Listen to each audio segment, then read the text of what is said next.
Sofia, tõmba pluus alla. Sul läheb kõht lahti. Männipuud, see on minu nooruse lõhn. Tere, tädi Lutse. Need lõhnevad ikka samamoodi. Sofia aitab sind, talle meeldivad looduse loomad. On mul õigus, Sofia? Oi, Sofia, sa oled puha ära põlenud. Kas vanaema ei käskinud sul päiksekreemi peale panna? Ta käsib mul igasuguseid asju teha. Ta on selfie-terrorist, ta rikkus kõik mu fotod ära. Vanaema! Mul pole internetti ja pole sõpru. Ma olen vanaema vang. Ma igatsesin meie puuviigimarju. Nikola korjas sulle. Mis ma tegema pean? Ei tohi nüüd süüa? Kuidas me saame täditütred olla, kui tema ei sündinud Hvaris? Ma saan aru, miks vanaema valetab, aga sina, ema, sa pole mulle rääkinud, et mul sugulasi on.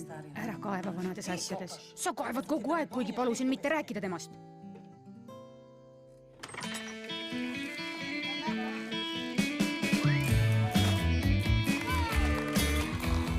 Ja Anna norskab sama õudselt kui mu vanaema. Täpselt sama jonnakas ka. Mul on hea meel, et sa tulid. Kujutasin ette, et sa oled just selline, nagu oled.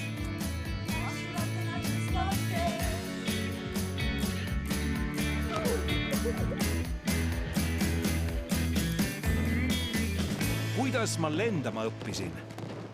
Ja pane oma pluus alla, sa pole mingi staar.